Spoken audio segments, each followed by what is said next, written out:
Dans cette recomposition, le sujet du financement est évidemment central parce que c'est aussi un test de la crédibilité des politiques publiques qu'on veut développer au plan international. Et c'est pour ça que c'est important que des banques de développement, les banques européennes, les banques publiques européennes au premier chef, mais aussi toutes les autres banques de développement dans le monde, puissent jouer pleinement leur rôle. Et c'est pour ça que c'est essentiel de développer ces mécanismes de mixage que la Commission européenne a développés depuis 2007 et qui, pour reprendre le titre d'un rapport récent de la Banque mondiale, From Billions to Trillions, nous permettent de passer des milliards au moins à la dizaine de milliards. On ne passe pas directement au trillion, mais on peut, grâce au blending, passer du milliard aux dizaines de milliards.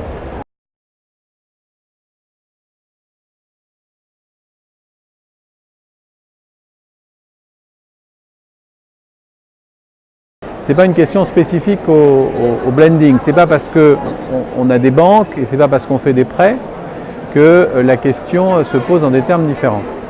Ça, c'est un premier point. Deuxième point, c'est que pour toucher plus de monde, il faut souvent plus de moyens, plus de volume financier.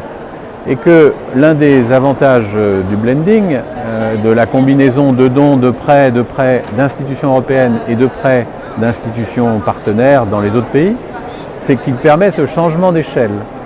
Donc c'est vrai, il y a des critiques. On était un peu dans une phase de rodage avec les facilités de mixage. C'est un instrument relativement récent, 2007, ça fait 7 ans. Il y a aussi un aspect pédagogique. C'est vrai que quand on est dans des institutions qui n'ont fait que des subventions, dont le seul outil financier c'est la subvention, le blending, le mariage du don et du prêt, c'est nouveau. Donc on ne sait pas toujours comment ça marche. Peut-être aussi qu'on n'a pas su nous expliquer assez comment ça marchait.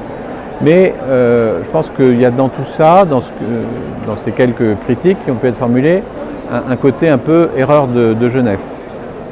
Et ça ne doit pas nous empêcher de voir comment on peut faire plus et mieux, parce que l'agenda du développement nous demande de faire plus et mieux.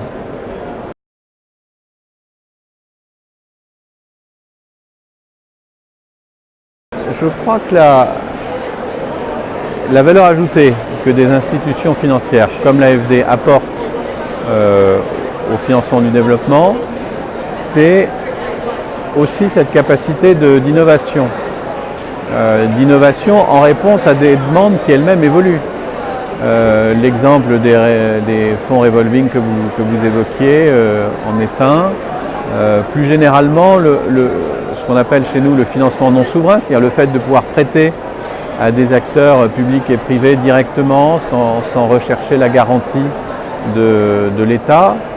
C'est aussi de l'innovation financière. C'est même tellement innovant qu'il y a en réalité très peu de bailleurs qui le font. L'AFD est un des rares, avec la CAF, la Banque latino-américaine de développement par exemple, à pouvoir prêter directement aux collectivités locales. Or aujourd'hui, dans un monde urbanisé, dans un monde où une partie croissante de l'investissement public, c'est l'affaire des villes, ou des provinces, ou des régions, c'est important d'avoir des acteurs qui peuvent travailler directement, prendre des risques, prendre du risque directement sur ce type d'acteurs. Et donc notre capacité à innover, elle est intacte et je crois qu'elle représente effectivement une de nos valeurs ajoutées.